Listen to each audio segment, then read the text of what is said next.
Diversity, equity, and inclusion programs at the University of North Carolina at Chapel Hill will be taking a backseat to campus police. On Monday, the university's Board of Trustees voted to divest $2.3 million from diversity programs and instead put the money into public safety. The decision follows a spark of pro-Palestinian protests at campuses across the nation. The university says this is its way of bringing back order, and the change, of course, will go into effect this fall. This is what you call payback. The big payback.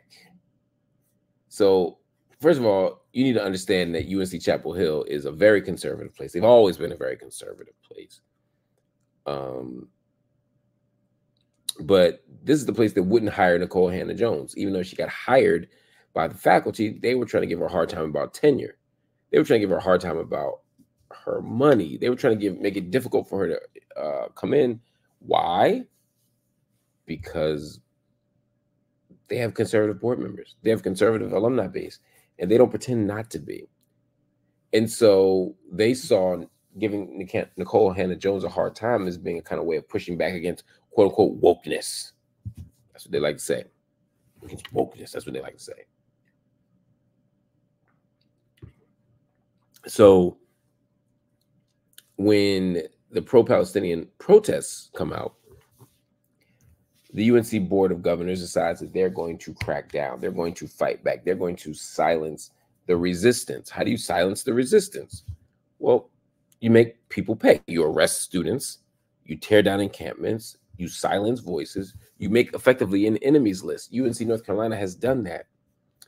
But they've gone a step further now. They're saying, you know what? We're going to take money out at a moment where there's a war on DEI, where there's a war on diversity, equity, and inclusion programs. Because God forbid a campus be concerned with diversity or equity or inclusion. They make it sound like it's some kind of secret McCarthyist overtaking of the university, as opposed to an attempt to simply create a democratic and diverse student climate. That said, they're saying that they're going to take the money out of that. They divested $2.3 million from diversity programs because, again, why would you be diverse in a place like North Carolina? Who could possibly need that, right? It's crazy talk. And instead, they're going to invest it in public safety. So this becomes a way of saying that the Palestinian protests produced unsafety on campus. And so now we have to crack down. This is part, again, of carceral logic. Whenever there's a problem, we police it. Whenever there's a problem, we arrest our way out of it. We control our way out of it. We criminalize our way out of it. We coerce our way out of it through the state. None of that is the proper way to respond to the contradictions that we see on campus. But this isn't about that. This isn't about saying, okay, we need to create more order for protest on campus. They're saying we don't want any more protest on campus. We want nothing but silence on campus. And if you have to talk, speak in favor of Israel. That's the only way this thing seems to play out and make sense. So taking DEI money and dumping it into policing is only going to make the camp feel more militarized. Students are going to feel more criminalized, more surveilled. This is not healthy. This is not wise. But they've already voted on it. So all we can do is put a public spotlight on it and complain. But please understand that University of North Carolina is not going to be alone in this. Every single day, universities become more and more like multinational corporations. They casualize more labor, like more adjuncts.